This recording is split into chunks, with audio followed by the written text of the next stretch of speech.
We're about to start our recap on Astora this entire year. My entire year, basically. Why is this... No dramatic music. Wait. Why are we fighting a boss? Wait. Welcome to the presentation. Welcome to the breakdown of my entire year of working on Astora. Welcome everybody. You have been part of this journey, either starting today or the start of the year this year or mid this year where you randomly stumbled upon my channel. You are all part of this beautiful journey that we went on this year. Let's go. The chat is blocking. Wait, I need to move chat somewhere else on top of my head. Okay, I'll move you there for now, for today. For this presentation, so you don't block the presentation, okay chat? Don't block the presentation. The things we are covering today, I'm going to do honorable mentions first of the people that have helped me throughout this journey, big or small, and everyone else included. And then we're gonna go through the timeline of the entire process since the start of January all the way until November, I guess. We're not gonna cover December because who the fuck is December? We're gonna go through the process and the stuff in the book, and then positive dungeon decisions as well, some cardboard crack yaps, and then the growth of this year on social media platforms and stuff, and future plans for Astora Volume 2. Okay? Yes. These are all the people that have held my hand throughout the journey. My editor's son, Doom Damien. They have been lightening the load on a lot of the YouTube content stuff. I would say 50% of the YouTube videos you see is done by them, and then 50% is done by me. Damien has been a big help this year, just overall just lightening the load on my YouTube stuff and repurposing my VOD clips on YouTube and stuff like that, even the shorts and stuff. Even now today, they're still editing some of the we previously made, like the one-shot that we played couple of months back. They're currently editing it so that we can have it on YouTube forever and always. So yeah, best editor ever. Thank you so much, Damien, for lightening the load. Obviously, I pay Damien. Damien's not working for free, by the way, but still, credit where credit is due. Damien is an amazing editor, and they have been... I would have gone insane this year with all the edits that I have to do if it wasn't for Damien. Okay? So half of the YouTube content that you see, you have to thank Damien for it, okay? Very good. Also, not forgetting my hubby, my fiance Sama. The biggest pillar of support. You don't see him because he's in the background, but he makes sure I'm fed and he takes care of me, and he tells me every day that the stuff that I'm doing for Astora is really cool. Even though I sit there and I'm like, I hate this shit. It's ugly. He's like, shut the fuck up, it's cool. Okay, he doesn't say that, but yes. What do you mean is he saying, shut the fuck up, Ashi?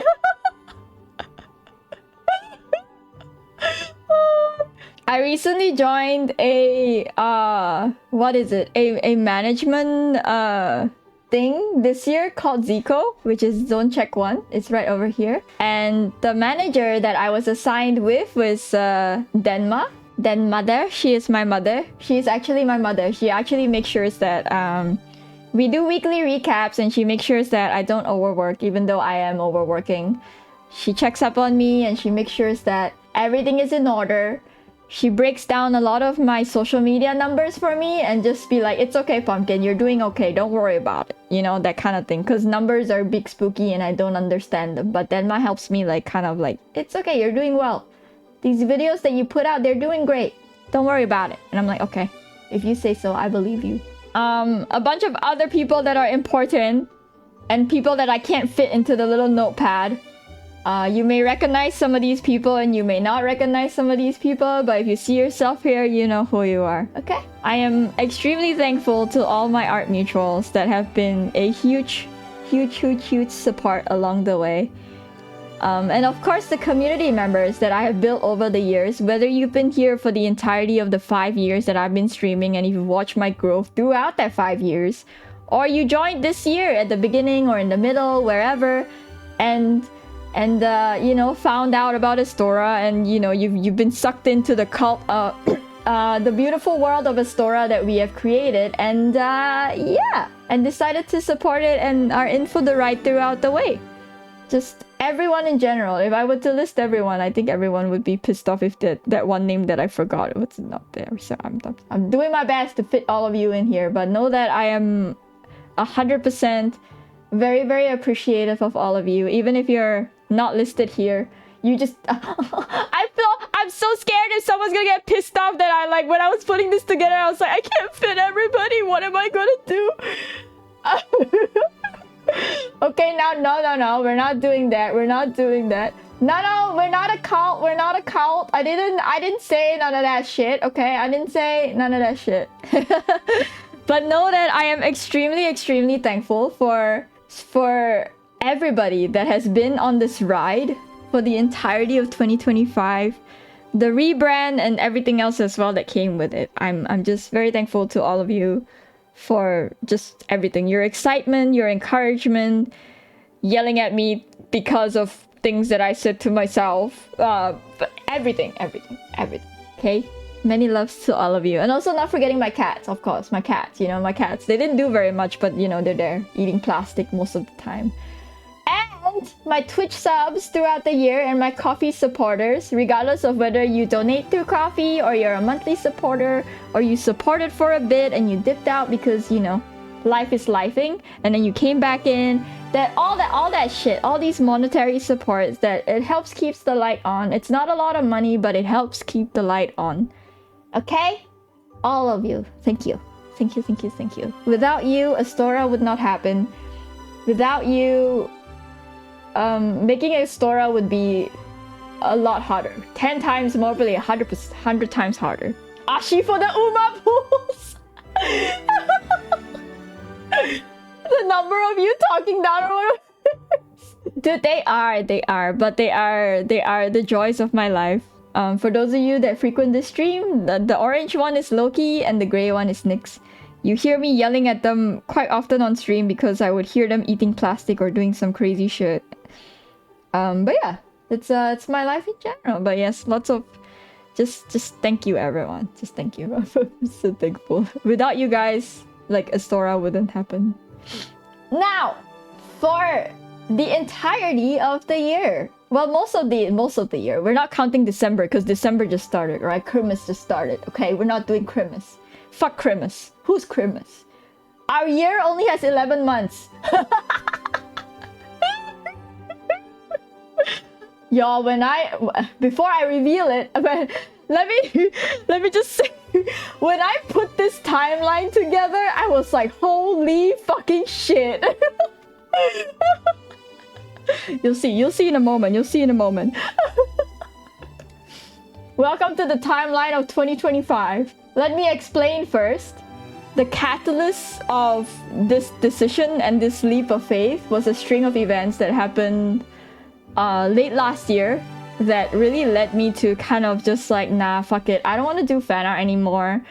I don't want to keep having to think about what's the next cool thing I gotta draw, what would bring me money at cons and yada yada yada yada yada, and give me social media numbers and blah blah blah blah blah. And a couple of other, I would say, personal experiences as well that I maybe don't want to share on this presentation.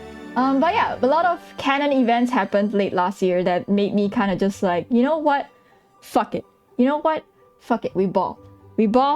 We take this leap of faith. We're gonna do original content the rest of the next year, and we're gonna see where it goes. Whether it goes good or goes bad, it is what it is, right?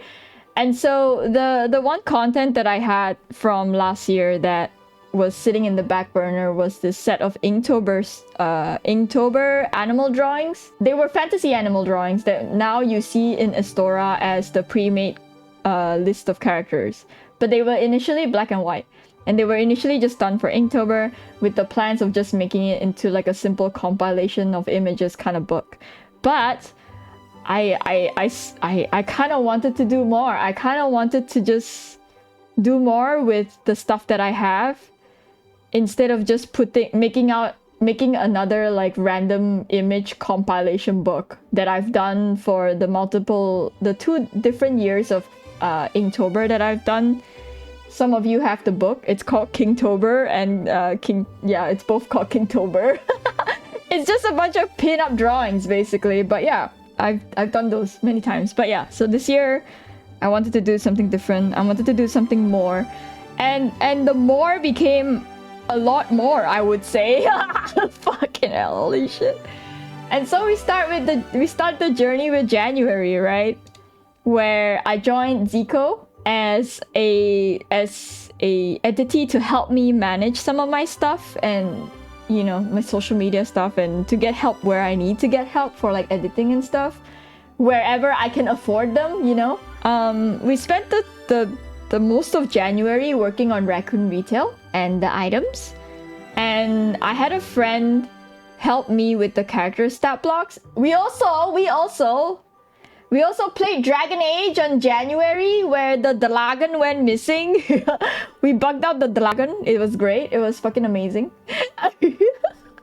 I thought to mention that I played some games over this year. I'm just like, very important, you know, because people have been giving me shit for not playing games this year. I'm just gonna put I will put the games that I played at the bottom of the timeline, okay, so that y'all can give me shit for not playing games, okay? And then come February, we started repurposing our VOD clips. I say we, but it's me, right? But it's okay. We started repurposing our VOD clips for YouTube, and this was one of the first VODs that I put out. And we continued working on Raccoon Retail. And I think what happened in February was that there was we had like an extra week or so, and I didn't want to work on the next section. So the potions were like, let me just add more content because I didn't want to work on the next section. We also started sketching out Minerva's map, which is my first comic that I've ever done in my life ever. It was a big learning process, and I didn't play this on stream, but I did play it. I played Kingdom Come Deliverance. I enjoyed being a medieval man for a bit. I didn't finish the game though. I think a lot of games this year that I started, I never finished. Look, I've been busy, alright? Astora can't make itself, okay? And then we move forward to March.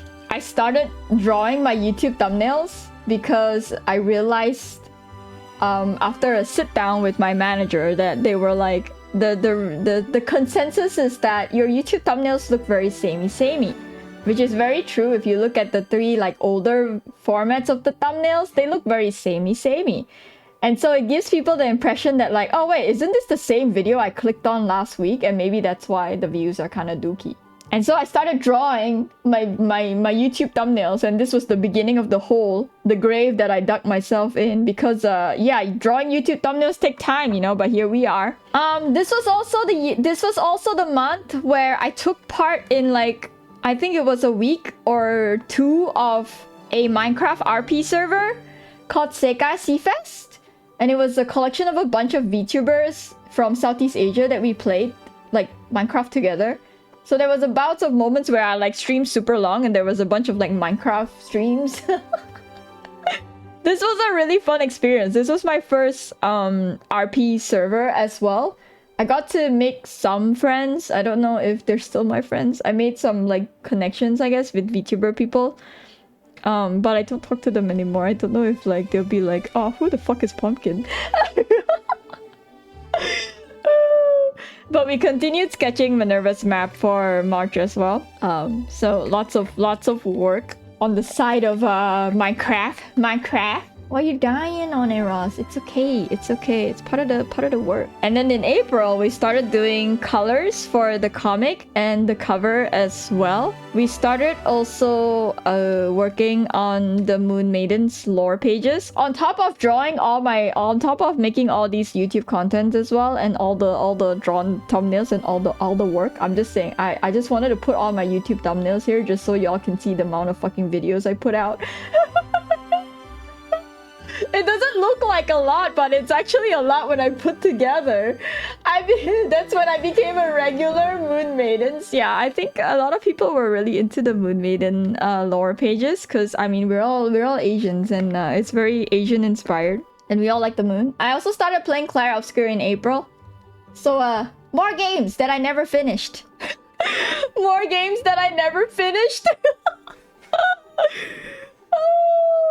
And then we move on to May, where I started attempting to make scripted YouTube content, thinking that maybe this is the type of content that people want to see on my YouTube as well. I would say that the scripted content takes so much fucking time. The unicorn, shh.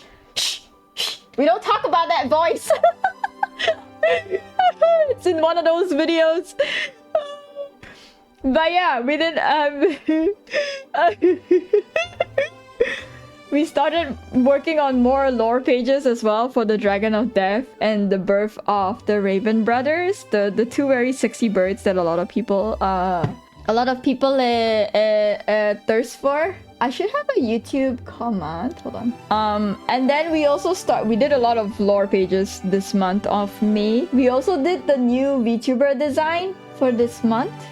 I don't know. I think this scripted content didn't really do very well. It did okay, but yeah, I don't know. And then we moved to mid of 2025, continued making scripted content on top of the VOD stuff. I did torso studies in the middle. I think this was like a challenge. Yeah, it was the Charmy challenge, and I did the torso studies. Out of nowhere, I felt like doing torso studies, apparently. We worked on food items on June. And we did the book cover. We sped run the book cover. You worked hard this year and it's only June. Wait, no, it gets worse. It gets worse, Oneros. It gets worse. I also played Duck Detective and the Midnight Walk. And we also got to play Peak with Chat in June, guys. In June! Played a lot of games. And we go forward to July, where we finished up the book cover. And we started doing merch design. Dude, this Magic the Gathering card gulag that I was in, I've been in it for 6 months. Look at this. This is where I start. Go away. Go. I'm about to turn off all my fucking redeems. Fucking in my way of my damn. I'm gonna turn off my redeems. Hold on. I'm gonna turn the shit off because y'all are in my way of my presentation. I'm turning the shit off. No more pop-ups on screen. No more. Fucking in my way of my fucking presentation. Stop it. This gulag of the Magic the Gathering cards, this shit has been in. I've been working on this shit since July. No wonder I feel like I want to die. Fine, I'll turn it on. Fine. And this was also the point where I sat down with Denma and had her looked at a lot of the stat blocks for the characters, and she was like, wait, these are monster stat blocks, and I was like, what? Came to my attention that I had to redo the character stat blocks, the pre-made characters, to actually make them characters instead of like monster stat blocks, because they were rolled wrongly. Like no shade to the friend that helped me, but I probably also at the beginning of January didn't know what the fuck I was doing, and I had a clearer sort of direction in July, you know, after 6 fucking months of working on this. So I had to redo all the character stat blocks. I had to learn how to roll character stats. And then I had to add the flaws, the ideals, and everything else that went into the personality and the backstory of all the characters that you see in Astora Volume 1. In the process of doing this, apparently, I started writing Astora Volume 2. I went into the Google Docs for Astora Volume 2, and I was like, wait, I started... What? What am I doing? My graphics card also exploded. If y'all remember, there was one time on stream where I was like, what the fuck? Why is everything lagging? Why is nothing working? That's why the graphics card exploded, and we promptly had it replaced over the weekend, and then stream was okay again. But we had that one stream where it was like, what the fuck? Why is everything not working? What the fuck? Yeah, that was that. That was the graphics card giving up on life. And then if I move my fat ass head, then y'all can see. And then August came around, and this is where a lot of the work started happening. Kickstarter prep was coming in. The trailer planning for the Kickstarter trailer was also happening. We were still in Magic the Gathering card gulag, sketching out 25 cards, you know, just dying and trying. There was also pumpkin animation somewhere. I forgot that month. I think so too. I animated a couple of things over the months, but I don't remember. See, I know I missed out a bunch of stuff that I did, but it's okay. See, Shine remembers. Maybe should have let Shine do this timeline. The book layout was also happening. I was also making character tokens and item cards. I also made the repeatable Minerva pattern that went into the reusable shopping bags that you guys will get on Kickstarter, and it's also the same pattern on the notebook as well. I also started looking for manufacturers and samples, and I also found dice makers in this month.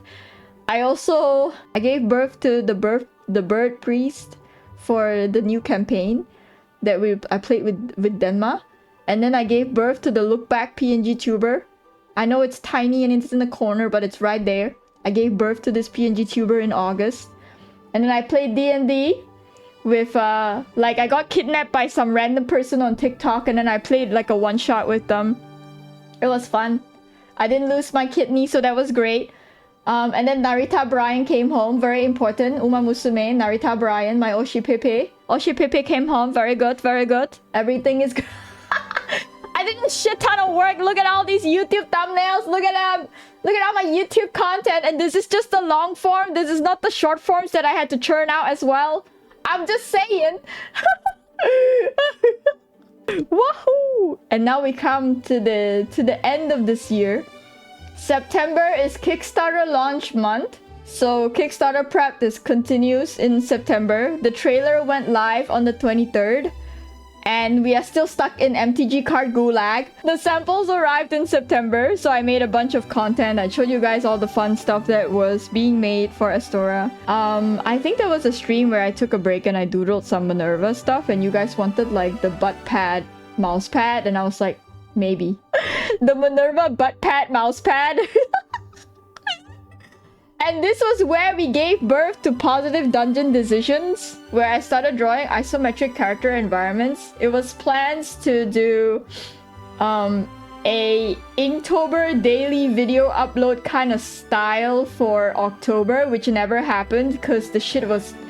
It was insanity and it was not feasible, and I was an insane person for thinking it was feasible, okay? I was insane. There was probably writing on the side of, yeah, PDD. It's a shitty fucking and short form for the fucking name, but you know it is what it is. So writing was happening alongside the writing and planning for the campaign was happening alongside the isometric drawings that you see on stream. I was also doing some last minute content creator outreach, and that's why you see a lot of the collabs and stuff that were going live like later in the next couple of months. And then the Kickstarter launched in September, and for those of you that were here, we were funded in like 3 hours. Y'all sent Astora to the moon and beyond, and I think we very quickly hit a lot of our stretch goals on that day itself. And then the campaigns kind of like chilled out. Over the 2 months of the campaign, we raised a good amount of money, actually. Almost doubled our goal, our funding goal for the books. Actually, we almost doubled our funding goal. But yeah, I was so... I mean, y'all have heard all of this before already over the course of me preparing for Kickstarter launch. I was so scared of launch. I was so nervous, and I was like, you know what? We need 2 months maybe, you know? And at the best case scenario, we raised the 7,000 Singapore dollars that we need, and we can get the book made. All this extra stuff is all like fun money, and we don't have to raise them if we don't want to. And that was me, right? Like giving myself copium and managing my expectations so that I don't have to, I don't get sad if it doesn't. I was nervous. I was so scared. But yeah, September was an insane month, I would say. So October came around, and I still have to make content to market the Kickstarter and stuff. We worked on the remainder. No Faith in Us. That's not what I would. I'm just managing my expectations. I don't want to be like disappointed. And what the fuck is that? I was managing my expectations. It was not Thank you, Disabel. Y'all just fucking bullying me now. But no, the support for Astora was insane, and I'm very, very thankful for it, and I'm very, very thankful y'all sent it to the moon. I'm very, very thankful for all the love and support that support the support the support that has given to, oh my god, the support that has been given to Astoria. Oh my god, I should have written a script. I should have fucking written a speech, a script, or something. Yes, I should have written something. Okay, so came October. For those of you that took part, starting mid-October, we debut Positive Dungeon Decisions, which I'm very proud of the name until I typed out the short form of it, which was PDD, which kind of sucks. It was a fun experiment, but I almost died. Chat, I don't know if you know this, but I almost died making Positive Dungeon Decisions. It was a very not positive decision on my part, but I saw it through and it happened, and we have season 1 available on YouTube as well as a playlist if you want to check out what you missed out on. It was a good experiment. I like the series. I do want to do more of it. I think it's super fun, but I think maybe yeah, stuff that I will talk about later in the presentation. This month of October, I was fucking busy. I gave birth to 3 PNG tubers. I made the Silent Hill PNG tuber, and I made the 2 Little Nightmares PNG tubers as well. I was working on some Night Rain fan art, and we're still stuck in Magic the Gathering card gulag. It's great. It's so much. We're still stuck in it right now. Oh man. Also, yeah, we were just constantly writing Astoria Volume 2 throughout the months of past Kickstarter and promoting Kickstarter. We played and finished Silent Hill F. We played Little Nightmares with Mari. Fun times. Which you wiped up Silent Hill F1 in like 2 hours before buying the game, did I? No, we spent like 6 hours on the stupid PNG. 2 hours is a fucking lie. 2 hours is a fat ass lie. I'm pretty sure I spent 6 fucking hours on it. And then the stream was like fucking 18 hours long because I played like... Don't lie to me, Yuri. Don't fucking lie to me. You a fucking liar. You fucking liar. We did like 6 hours to get the fucking Silent... Hi, Riley! We did like 6 hours to get the Silent Hill PNG out. And then we were like, okay, I guess we have to buy the game now. And then I bought the game and we were waiting for it to download. I got by the... I'm blindless.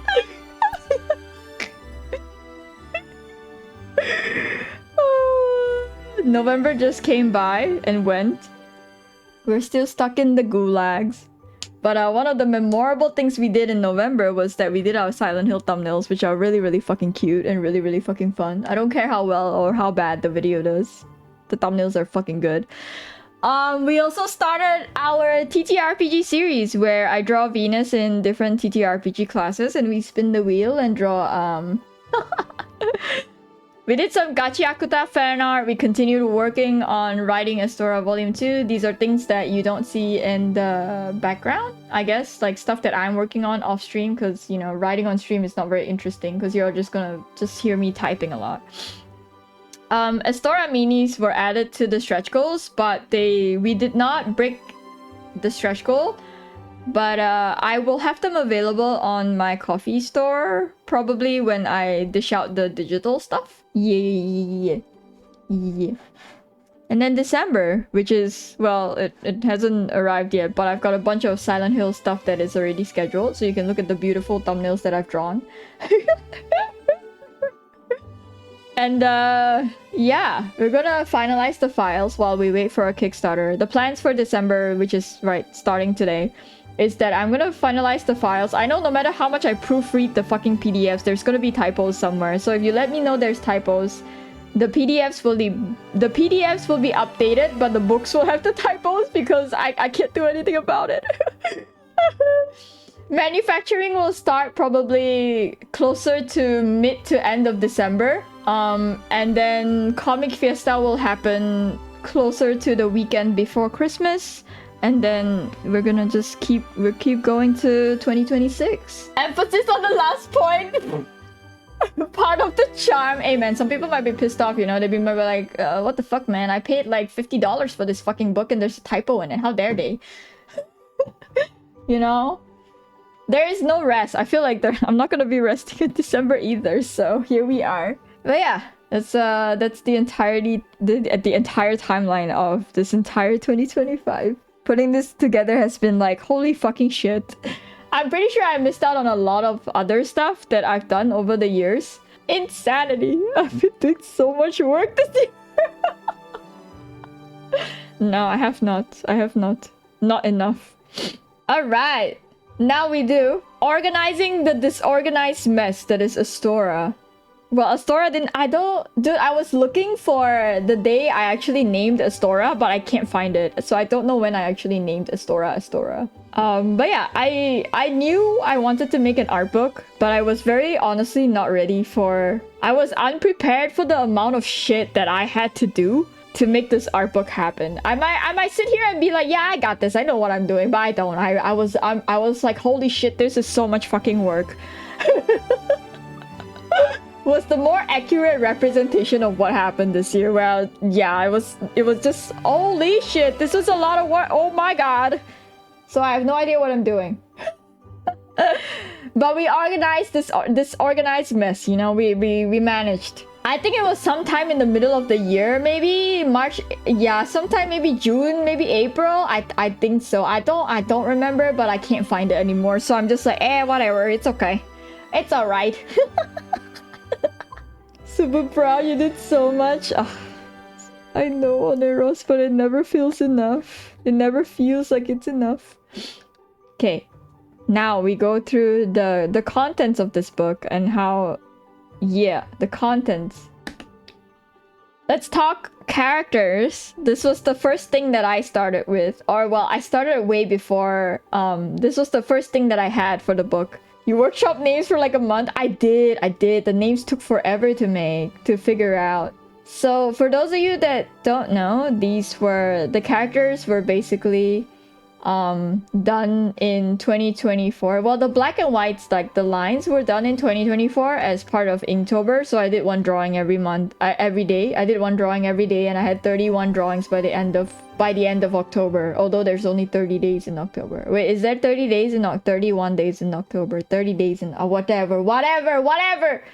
I had 30 characters, all right, by the end of October of 2024, and then they sat in the folder for the longest time ever, and I didn't know what to do with it. Okay, this was the section that went through the most reformats. I'll show you guys in a bit in the next slide. I had to. So initially, the plans for Astora, or the art book, was that it was supposed to be portrait, like a regular ass book, and I think over time I decided against it because I needed more, I say a little bit more like page real estate, and changed it up to become a landscape orientated book instead of a portrait one.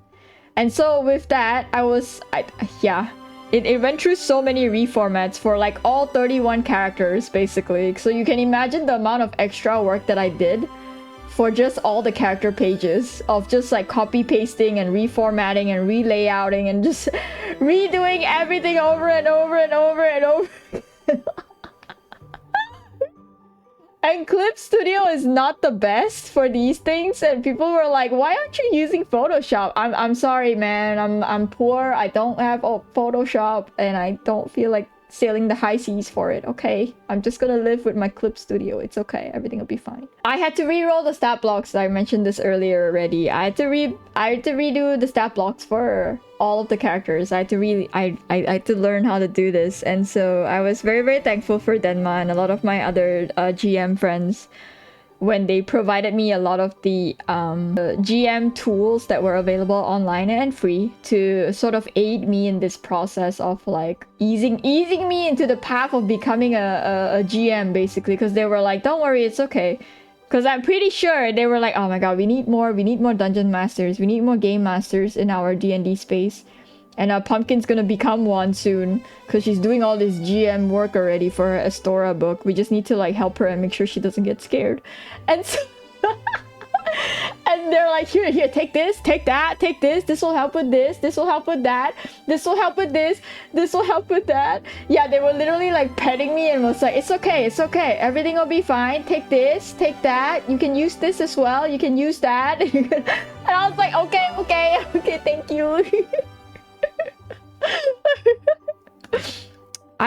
Because of the amount of transference and redoing of layouts that happened with the characters as well. Dude, no matter how many times I fucking read through the shit that I've written for the character sheets, I will always find a typo somewhere, and I'll be like, good God, how many? Oh. So I've come to an acceptance that there is going to be a typo somewhere in the book that I probably missed out on. And I'm just gonna be like, well, it's printed now, it's permanent, I guess. Yeah, sorry. Alright, here we go. Evolution of the character stat blocks. Secondary motive, yeah, the GM grooming is real. So these were the Inktober drawings that I did for Inktober 2024. For those of you who are like, oh, she's cheating, she didn't do all of them in 2025. This was all I had. This was all I had to work with for the start of 2025. It was not a lot, but it was something. So basically the drawings for all 31 characters were already done, but they were all in black and white. And so I had to repurpose a lot of them for the character stat blocks that you see today. The initial plans were that the book was supposed to be A5, and I did all the stat blocks, I did the formatting and everything. You can see in the little like pages. I even fucking did the cover already, because I was like, yeah, this is just gonna be that. It's just gonna be a bunch of characters with a bunch of stat blocks and a bunch of stories for them so that people can use. It's not gonna be too much. And this was the plan. This was the initial plan at the beginning of, I think, the year or so. And I was like, yeah, this is it. I'm just gonna put the characters, give them stat blocks, and give them a little bit of backstory, and then make it into a book and call it a day. But that changed up really quickly. I did the first pass of the character after the layout change, where the pages were a landscape instead of portrait. I still didn't like it because it felt like super cramped. Like there was so much words and the stuff. So I was like, all right, let's give the characters like more space and just give them like the 2-page spread. And that's what you see today in the current Estora book. Like the whole purpose is that so that if you want to reference this one character, let's say you want to reference Minerva because you're playing her as an NPC, you would just need to open that page and you would have everything in your disposal in one look. Basically, you don't have to flip pages to find information you need. Raccoon retail, my favorite babies. Until today, we haven't named the mother raccoon. I think at this point, we're just gonna call the mother raccoon like Mama or whatever. Mama raccoon. Because I think we're just never gonna name her. I don't think we ever name her. I do want to write an adventure where you can play as the baby raccoon. So there's going to be a team of 5. You can play as 5 baby raccoons, and you're basically going on an adventure to procure items for the raccoon retail. And I think it will be so fun. It will be so fucking fun. I want to write an adventure where you play as the 5 little raccoons and you're going out to get the items for the store. But it's just a little adventure that you guys are going out with your brothers and your brothers, you know, your fellow brethren. It'll be fun. I had trouble drawing some of the items in this book that I will talk about later. I don't think I've done a lot of like prop work in my life ever. There were a lot of like first times in Estora, in working on Estora, although people don't believe me, but there were a lot of firsts in Estora that I have experienced, not just in terms of like writing and learning how to do like DM stuff, but also like in terms of art as well. As I mentioned earlier, the bargain bin was a very late addition because I had extra time and I didn't want to work on the new section. And I remember speed running the 20 potions in like a day, and I got cussed out by Oneros for it. I sped run 20 potions in like a day, I think, and then I colored them for the remainder of the month. But the doodles took the longest for all the little like storytelling that I did around the pages. On top of like the stuff that the items do, the doodles took the fucking longest to make, I swear. And now, some of the things that I like, well, some of the items that I made that I kind of like. I like the rose glasses. I thought they were like really fucking good. I thought my ideas were like pop off, you know. I like the rose glasses. The perfect bell is kind of a given because it summons cats. I kind of biased towards cats, you know. And the gelatinous cube. The simplest of items. And I think throughout this project, I kind of realized that not all the things that I make are going to be bangers, and I'm okay with that. So like these are some of the items that I didn't really think were all that great. It was alright, it was pretty mid. I wasn't too like proud of them. But it's okay. It's alright. And then I have a bunch of potion designs that I like. Ta-da! My favorite potions. Some of them are pretty. I mean, the rest of them are pretty too, but I kind of like these, I guess. I like the green one because I like painted like sea water, but it's not like, it's too small for you to see, but it's okay. Just trust me. I'm Batman. Trust me. But I'm sure of all the items that I've made, of all the 30 items that I have made in the art book, I think somebody out there will have fun with it, and that is all that matters. Minerva's map. My first steps into making comics. I was like, fuck you, that's not, fuck you, man. It's not your first time, fuck you. So this is my first ever comic done by me, myself. Written and sketched and drawn and colored and everything else. The layout was one of the biggest challenge in this process of making this comic because it felt so overwhelming that I had to take into consideration of like the composition of the illustrations and the panels that went into the pages, on top of where to put the speech bubbles and where to put the text and how the text would flow. And I feel like you can't really do those separately, or maybe you can, but I didn't know how to do it separately. So I felt like that was one of the more overwhelming things that came with doing the comic. I think the flow of the speech bubbles in this comic are not perfect, but some of the dialogue and some of the text can be read out of order and you would still understand it, and I think that's perfectly fine. Trial and error in terms of just even doing the layouts and sketches for this this comic. I almost died. Yes, I almost died. I almost died. But thankfully it's just me working on this, right? So I'm my own boss, and I decided like, you know what, this is your first time. Get it done and get it out, and whatever you learn from this first comic, you can take to your next one instead of trying to make this first one that you do perfect. Oh my god, the amount of... Dude! For this comic, I changed the font so many fucking times. It was so annoying because it was like a 20-page comic, and I did all the text for all of the freaking pages, only to be like, I don't like this font, and then I'm gonna change it to another font, and then I changed it for all 20 pages, and then I sit there after like a couple of weeks or a month looking at it, and then be like, don't really like this font. I'm just you manually go in there and change not just the font but also the spacing so that it fits into the fucking speech bubble. I swear to God, I would have stabbed myself in the back. I would have yeeted myself out the fucking window. I swear to God. I'm like, what are you doing? Graphic design is not my passion, but I will do better. I will do better next comic, and I will find a better font. Oh my god. So here we are. For those of you who don't know, Minerva's Map, my very first comic, features Charmy's Aussie, Umbra, the little mouse, the little baby mouse, flashbang mouse, little Umbra. Oh, but these sketches here, I know you saw them in the smaller thumbnail in the previous, in here. I know you saw the smaller thumbnails, but they're slightly bigger here. And I think I've managed it well in terms of like some of the pages are not too complicated. Some of the panels are super chill, and some of the pages are like, oh, I gotta draw like a bajillion fucking things. Yeah, fuck environments. Fuck environments. I don't fucking know environments. And then after weeks and weeks of working on it, this is the finals next to the final pages next to the sketches. It's gonna be so small, no one's gonna know that every single shelf is a different book. They're just gonna think I use an asset, copy paste, you know.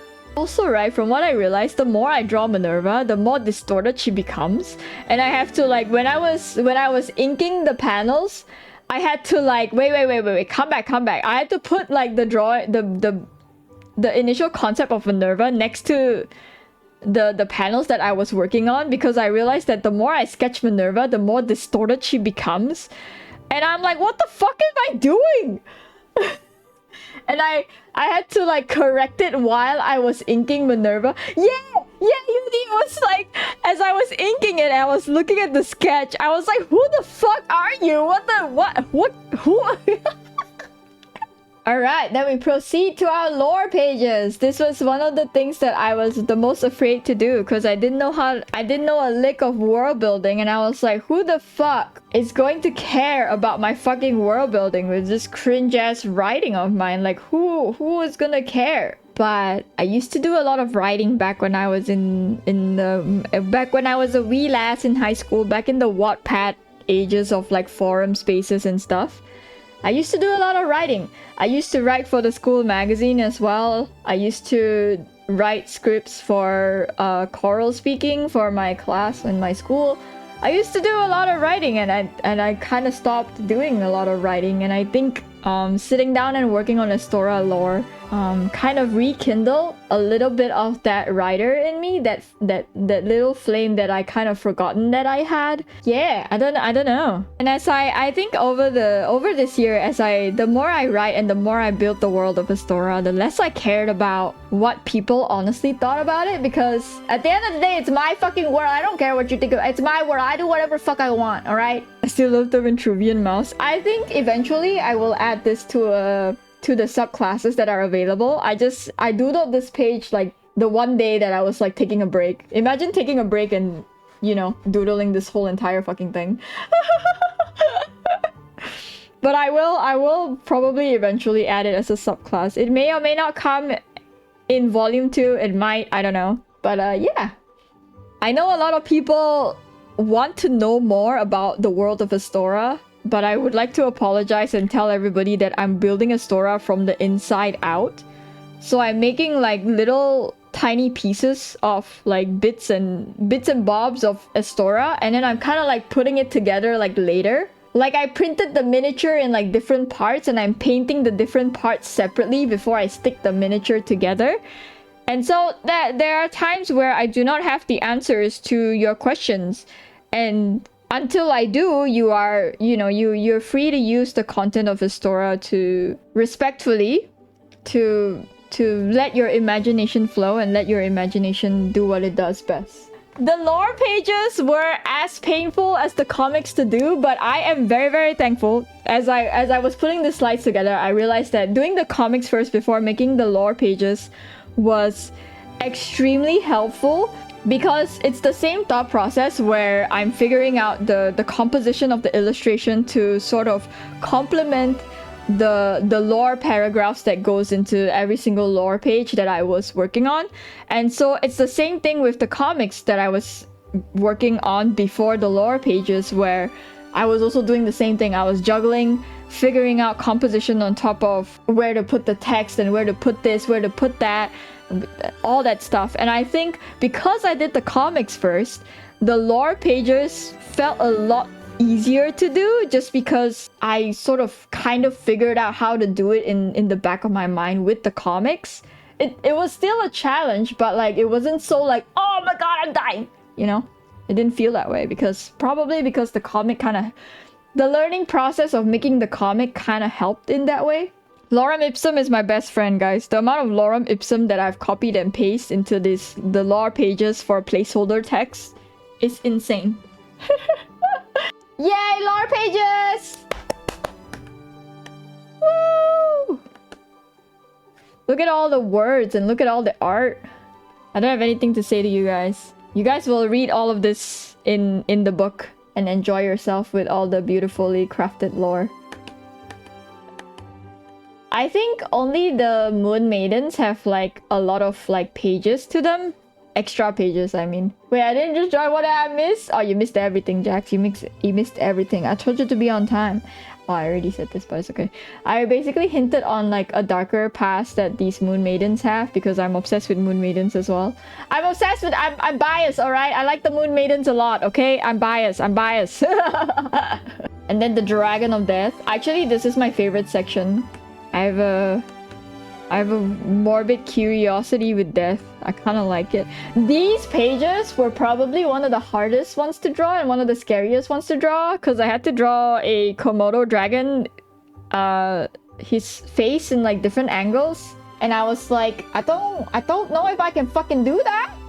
All right, let's go. First time for every. Eat what today? Eat what today? Time to draw some food. First time. More first times of creating a Stora. This is the one time I can use my first time badge, because by the time volume 2 comes around, I'm probably out of first times. I'd probably be like, oh no, this is not the first time because I did it for volume 1 already. I had so many first times in volume 1 and working on the shit for this, like, but nobody believes me. Everyone's just like, fuck you, Pumpkin. It's like, fuck you. First time my ass. It's the first time I'm drawing for food illustrations, I would say. I've never done them in my life ever, to be honest. I'm not a foodie as well. I'm not a foodie. I don't really care about food. And so I feel like making food as a non-foodie is kind of a bit like, I don't really know what I don't know how to make food look. Yeah. Stora might be a wholesome world on the surface of volume 1, but I assure you when volume 2 comes around, Astora is turning into Dark Souls.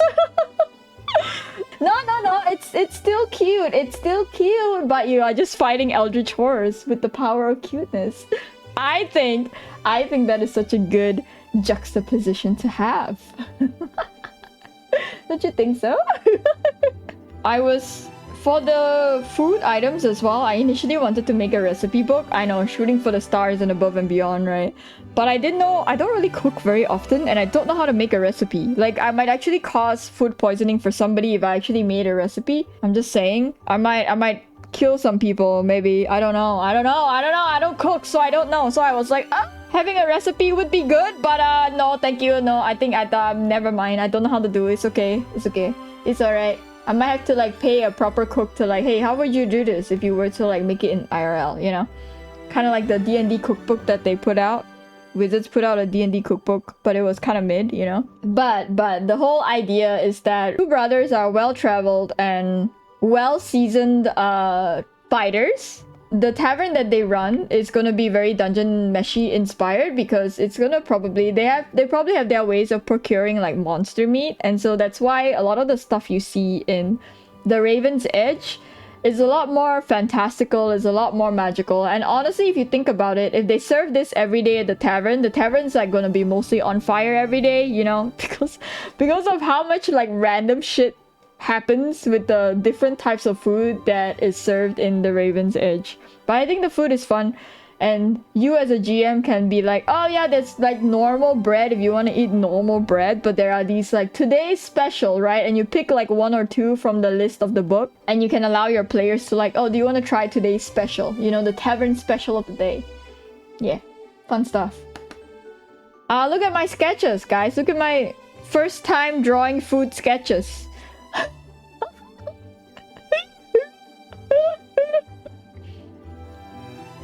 For those of you who have not met the tavern owners, Haldrick is an albino. Haldrick is a boy. He is an albino raven. He is not a dove. Okay? Don't fucking call him a dove. He will tear you a new one, okay? He will rip your fucking head off. Don't call him a dove. I mean, he's kind of chill about it, actually. He wouldn't probably won't rip your head off. His brother Morvain, though, he might actually rip your head off. He a boy kisser? Sure. Morvain, on the other hand, is emotionally unavailable, which everyone is very much into. They are both retired adventurers, possibly demigods because they are larger than usual size ravens. But yeah, I was introducing chat to the beautiful brothers that own this tavern and this beautiful establishment that feeds you the good food. And these are some of the pages that I like. Actually, I like a lot of them, to be honest. I did a pretty banger job for first time drawing food. I think some of them are okay, some of them are not the best, but I think most of them are pretty good. I'm just talented. Disabel, this has nothing to do with talent. This is just sheer spite. This is just spite. Alright, now we talk about positive dungeon decisions that were not so positive decisions to make. I tried. I think the takeaway from Estora is that like I tried my best, and that's all that matters. I tried my best. The adventure is for real, for real. So these are the things y'all missed out on. There is a playlist of it on YouTube if you guys want to just watch through the series of 16 episodes of like 1-minute shorts. It's not very long. I'm sure your attention span will survive. But basically this is a choose your own adventure. I played it with the comment section, and so at the end of every video it's like, what do you want to do next? Choose A, B, or C. The majority basically wins. First of all, the whole purpose of me wanting to run this during the month of October was that the Kickstarter just launched in September, and we had a full month of October to sort of do marketing for the Kickstarter, and I figured that this would be a really good way to kind of try out and experiment with a, I would say, different type of content that I may not have seen on social media before, but also in the process of promoting the Kickstarter Estora, because it's gonna be almost like daily uploads, and so I'm gonna be showing on your feed almost daily. So that was the whole purpose of this series going live in October, which ended up going live in the mid of October because the assets just took a lot of time to draw. The assets that y'all did not fucking see because y'all didn't want to explore the dungeons. So a bit of a number game, a bit of a metric here. My main platform that I was building this entire year was YouTube, and so for the increase uptick of shorts uploads for the month, I expected viewership to drop because that's usually what happens with the average. You know, when you upload more, there will be some that flop and some that do well, and the probability of those that do flop dragging down the average would be higher. But to my surprise, the average views for this series on YouTube did not drop. It stayed at an average of 1K. These are just numbers. I know they're really boring. But I think they're important because I make content, and to an extent numbers are important. The average views on my shorts on YouTube did not drop because of this series. It stayed at an average of 1K. Obviously some did a little bit better and some did a little bit worse, but like overall the average for the 16 videos that I put out, they stayed at 1K. So like I guess it didn't really hurt the average very much, which is good because I expected it to hurt the average. I fully expected it to hurt the average. The views on Instagram and TikTok are, I just have it there for the sake of having it there. It's pretty basic, it's pretty normal, it's nothing to sing about. But again, Instagram and TikTok are like my platforms where I dump the video content because I'm making content for YouTube and I'm just repurposing it on different platforms so that different people on those platforms will see them too.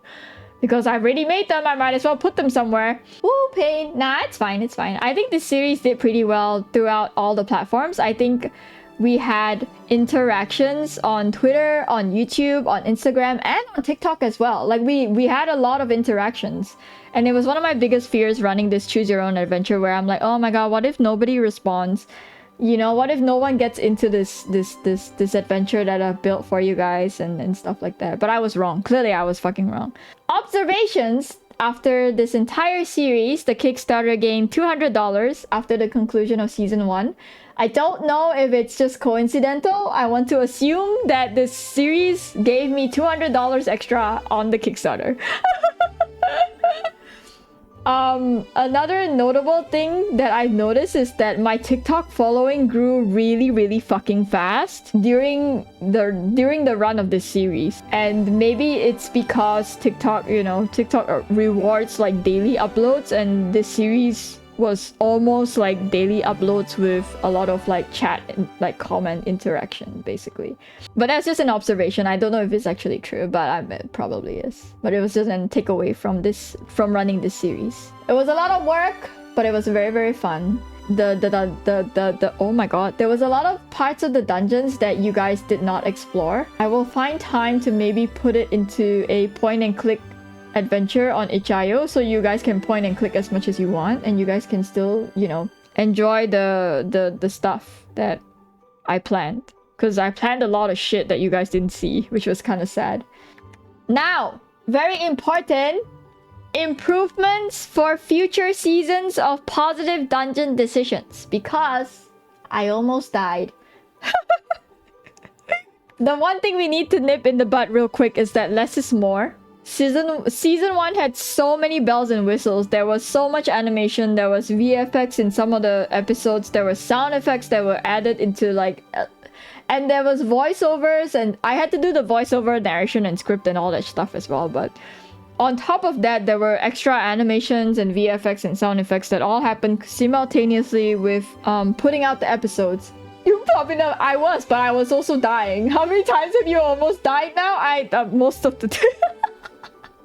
I think if I was a cat, I would have I would probably be like on my last like life, you know. I would have like 9 lives, and I would have like on my last life, you know.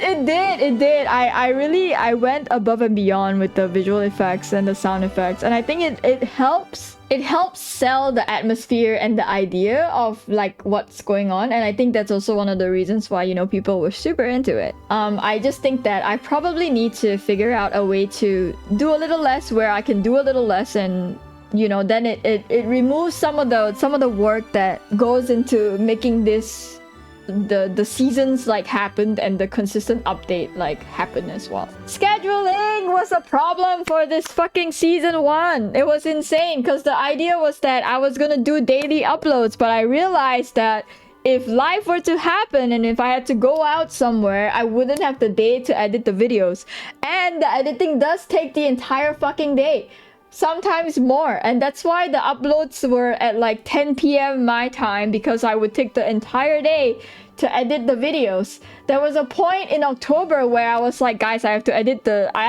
today's episode on stream because I don't have time after stream to do it. And so I think that doing a upload every 2 days or every 3 days would be better, so that everyone can play, because I started realizing that there were people that were commenting on some of the episodes past the 24-hour mark, and they didn't get to play because I would be like, hey bro, the new episode is up, you should go check the recent video instead. When, you know, but sometimes the algorithm does fail me. Sometimes the videos get fed out to people like way later, which I'm completely unaware of. I didn't know the algorithm did that, because I was like, yeah, you know what, shit lasts like 24 hours into the fucking algorithm, and then it goes into nowhere. So that's why the daily upload was a thing. But I started realizing that people were coming in and people were getting into the adventure, they were commenting, but it was already past the 24-hour mark. They couldn't play.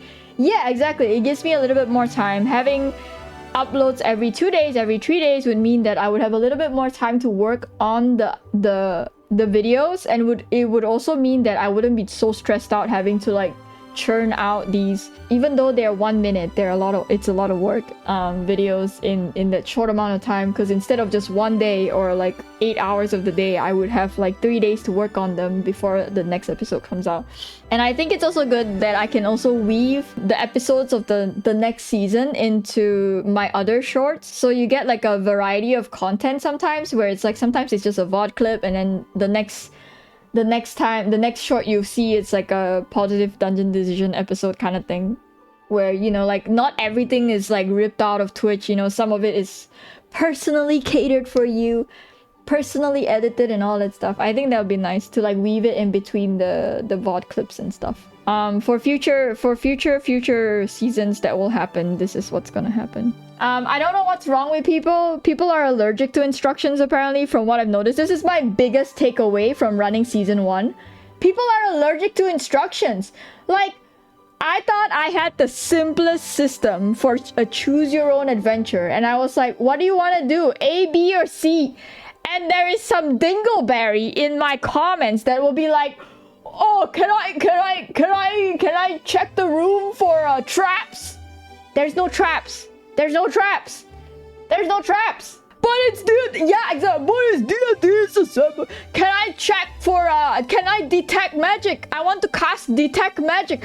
I don't understand. I don't understand. And then when we were in combat, there were a bunch of people that were I am so appreciative, and I'm so happy to see people so into it. But also, this is a choose your own adventure. Don't overcomplicate it. We are not sitting at a table playing D&D. I can't do that. I can't possibly do that with the entire comment section of all my social media. This is not feasible. There was a point in where we have like combat and when we were fighting, right? And so you guys would take turns controlling different characters. And then shout out to Yuri, shout out to all the people. If you go to YouTube and you look at that one puzzle video, I was about to, look, I told people, I gave the party the choice. The episode before the puzzle, I told people that you can go explore. You have 4 other doors that you can go explore and come back later when you have clues to do the puzzle. And everyone was like, people clap, puzzle, puzzle, puzzle, puzzle, puzzle, woo, puzzle. Touch the puzzle, I'll let you in on a secret. I did not have the puzzle planned. Until the day I had to edit the puzzle episode. I did not. I had to design the puzzle the same day. No, Dusabel. No.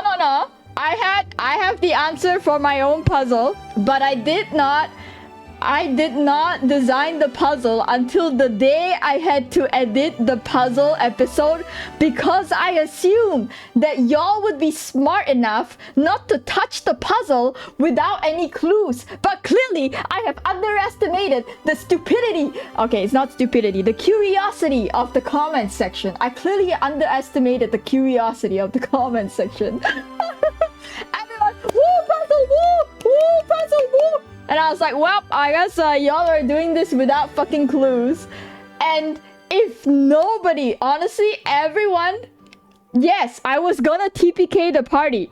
I remember telling stream that I was gonna TPK the party if nobody came up with a proper solution or came up with anything close to the proper solution for the puzzle. Because your choices have consequences, alright?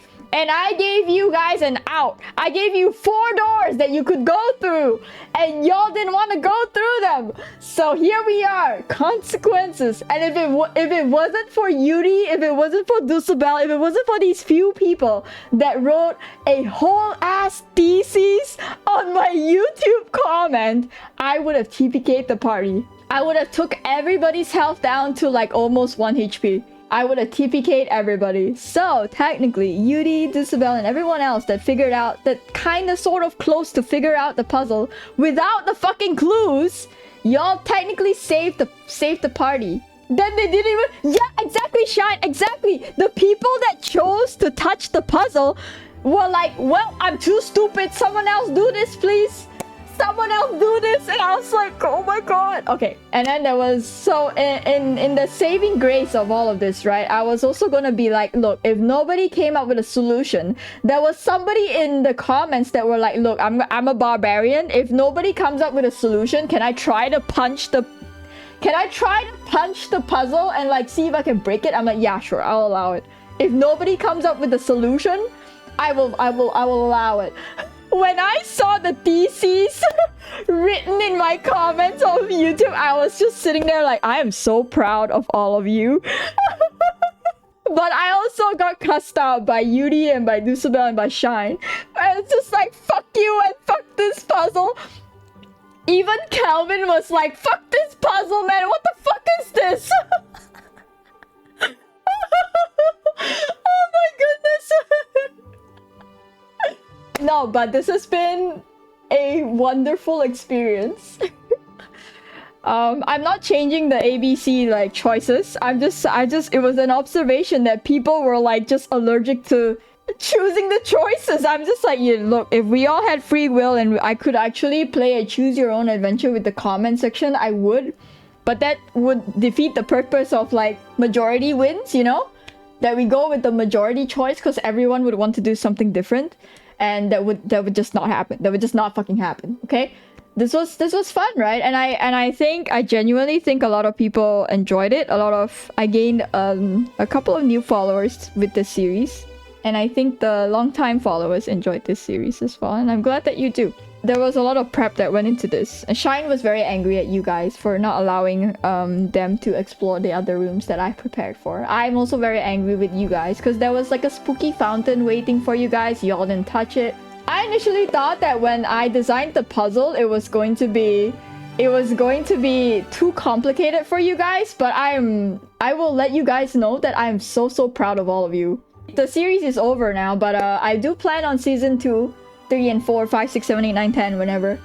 But it was a fun experimental, I would say, format that I would love to do more of, basically. Towards the early sections of the dungeon, Nico took a lot of the raccoon that's over here in the raccoon took a lot of damage, and everyone was like, oh my god, our health is so low, our health is so low, our health is so low, we need to heal. I'm like, guys, you're okay, calm down, relax, you're okay.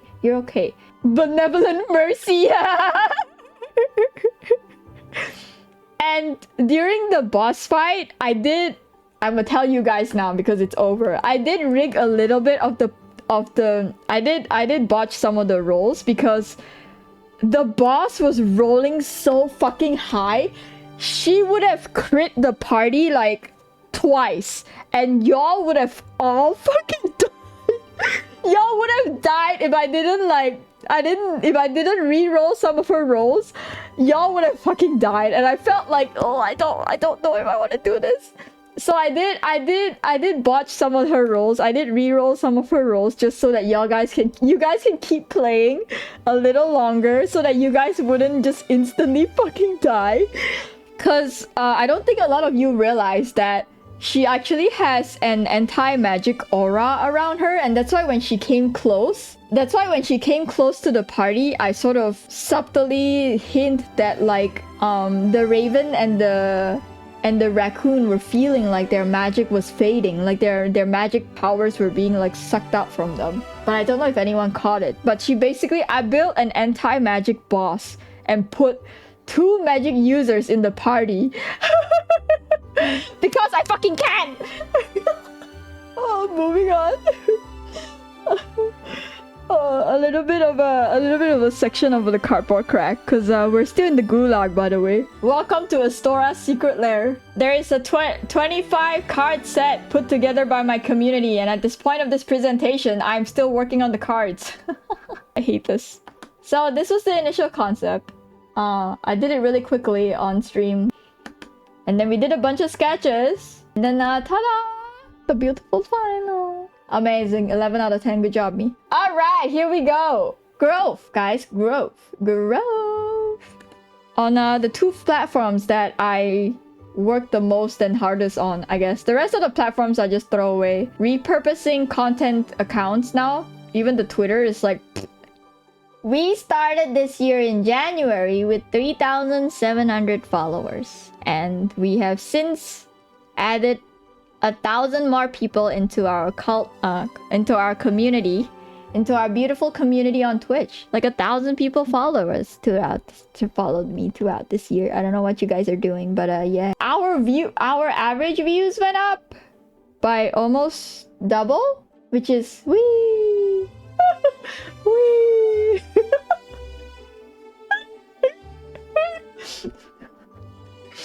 Oh my god, correlation mayhaps? Yes, mayhaps nah.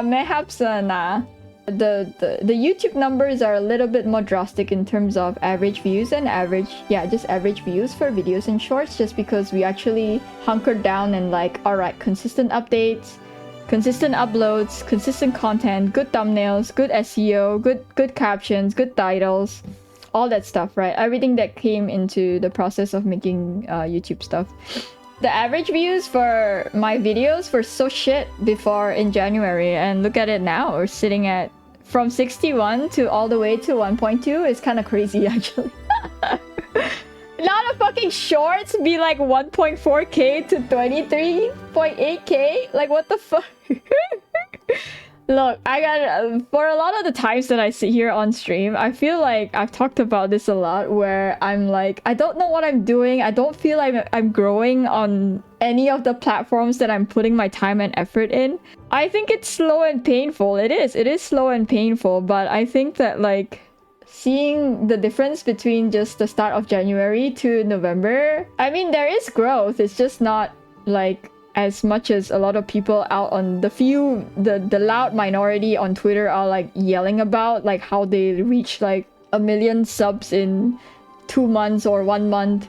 Look at me with my 1 million view videos in all the months that I, you know, like it took me an entire year to get here. It took me an entire year to achieve these numbers, but these are still improvements from what the channel was.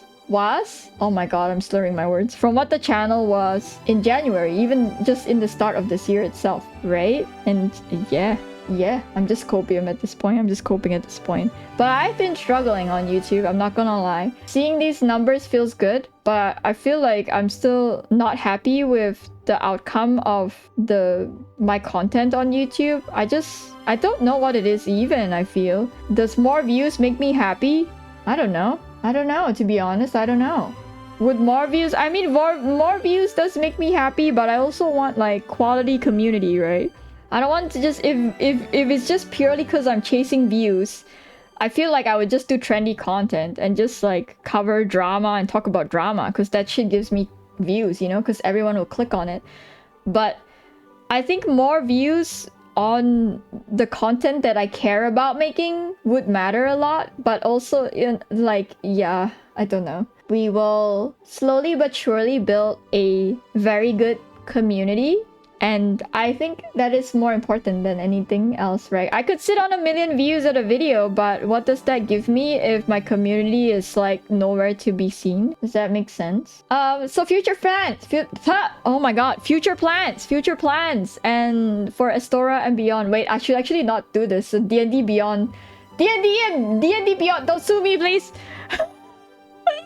So basically, this is going to be the main bulk of Volume 2 when Volume 2 comes out, if Volume 2 is going to happen in 2 years' time. It's not going to come out in 2026, it's going to come out in 2027. It's going to take 2 years for me to make, because I'm going to make a lot of shit. It's going to be the Academy of the Lute and Lyre. We are finally going to the Bard Academy. I'm going to be making a lot of bards for you to play. There's going to be 5 different NPCs that are lecturers in the Academy of the Lute and Lyre. They are going to be different types of musical NPCs, bardic NPCs of different types of different... Yeah. The school's gonna come with the school layout, the environment, the design, and everything else. You can just imagine the amount of work that's gonna go into this. Think of it like Hogwarts, but for bards.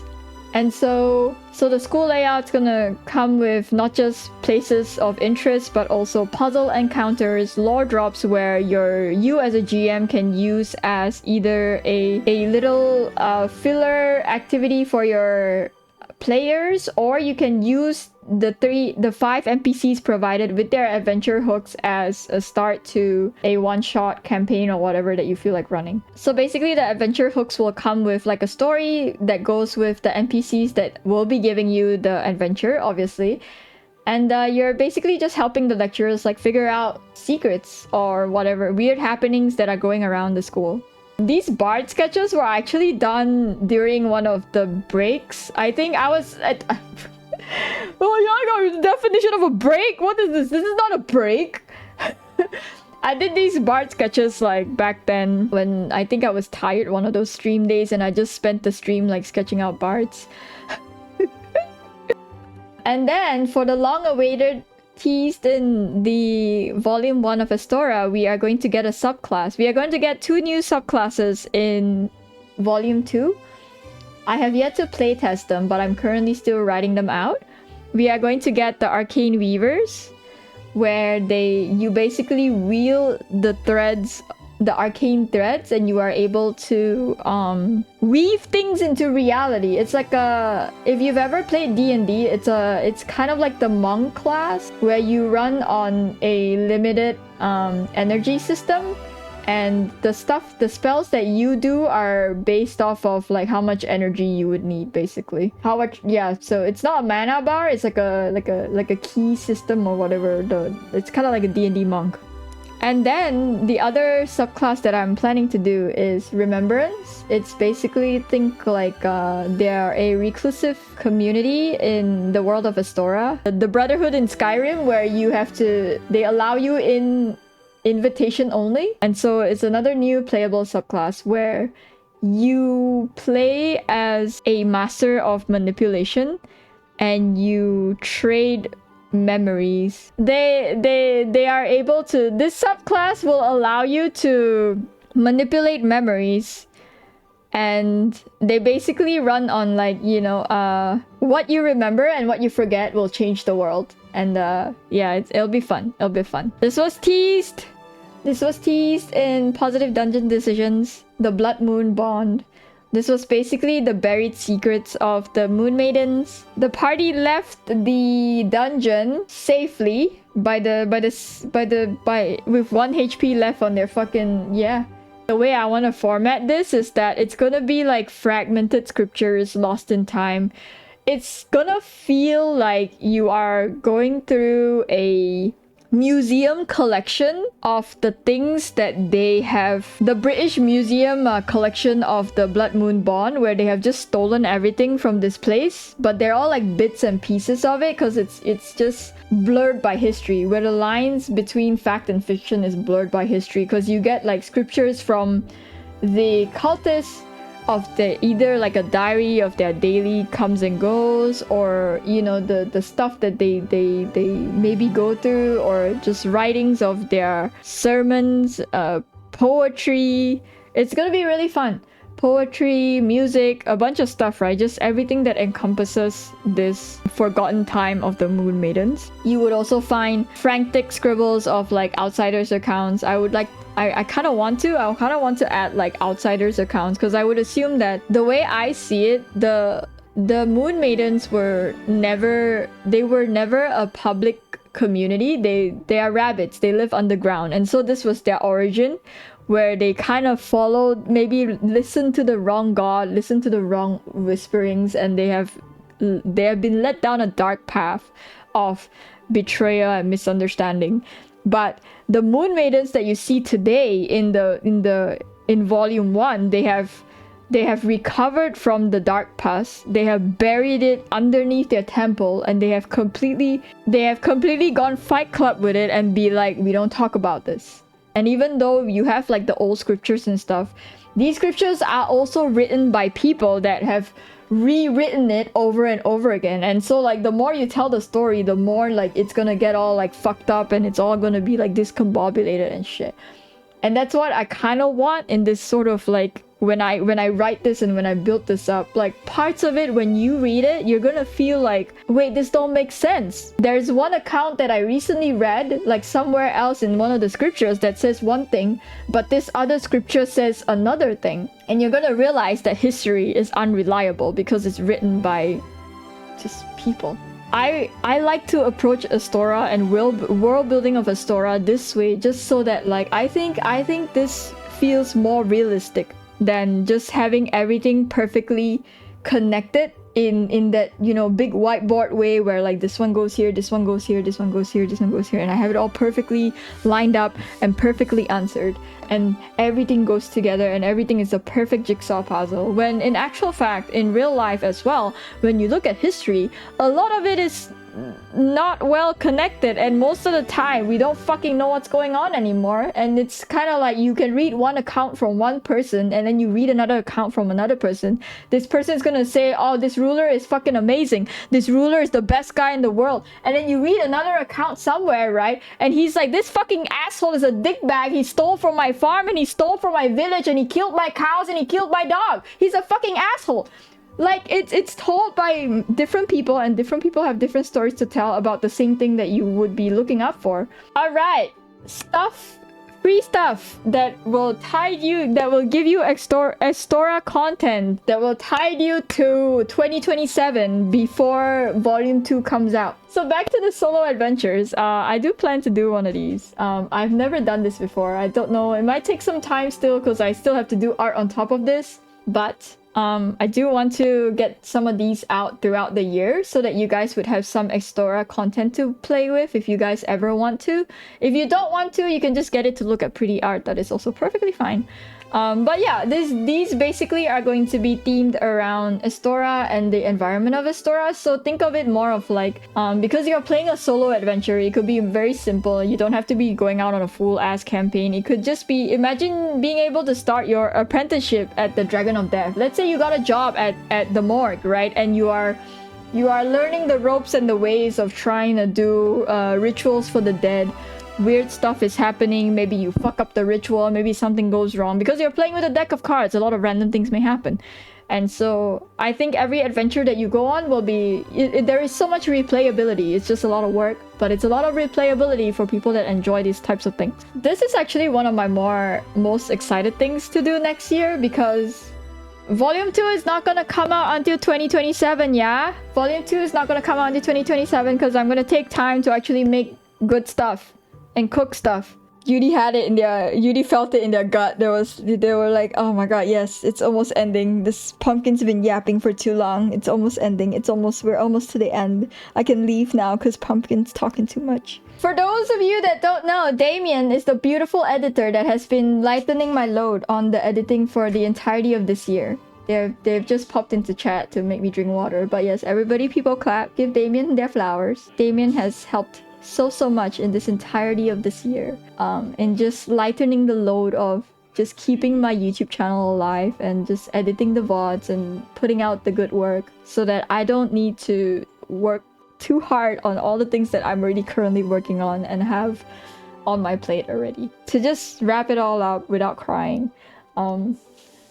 Estora wouldn't happen without everyone here. Estora wouldn't happen without everyone here and their love and support for the IP, the original content, the world, and everything else that I've spent the entirety of this year making. It was a leap of faith that I took in January, not knowing what would happen by the end of this year. It was honestly very scary. Yes, you are in time to say you're proud of me.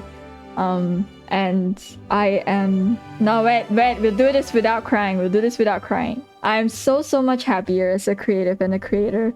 And I've said this many times on stream where creating Estora really makes me very happy. It makes me very excited to be an artist again. And I'm very thankful that you guys are here to allow me to share the same excitement with you guys. When I did this rebrand this year, I was expecting a lot of people to leave the... I'm talking slow because I'm trying to not cry, okay? I'm talking slow. Let me talk slow. When I did the rebrand this year, I was 100% expecting a lot of people in my pre-existing community to leave because this is not the content that they signed up for, because this is not... It's very different from what I usually do. It's you know, I've never done TTRPG content outside of this year, basically. I'm like an outsider and people are like, who the fuck is this? She don't even go here. I'm very happy that a lot of you guys decided to stay for the ride. A lot of the long-time people that have been watching me decided to stay. We have gathered a lot more new people this year that are also part of the TTRPG community, which I am very happy I've managed to do. Because the whole... One of the hurdles of creating TTRPG content but not having a community with TTRPG interest was that, like, who am I going to sell this to, right? Who am I going to sell this to if not the main, like, TTRPG people? And obviously some people will buy because they like the art, but majority of the content is going to be TTRPG stuff. And I'm very happy that some of you that have joined this year throughout the process of Estora hopped on the train like midway and just decided to go full and just decided to ride the full way through. Has been really it's been great. Sorry, words are hard. I can't find words right now. I know a lot of you are here genuinely in support of just the art that I make, which is also nice, which is also very nice. That's why I tell people that even if you don't play TTRPGs, you can grab the Astora art book because it is full of art. It is made art first and TTRPG second. The last couple of years have been a good struggle for me because I've found it really hard to figure out what I want to do with my art. And I think social media has gotten to a point where I really don't know what I'm doing.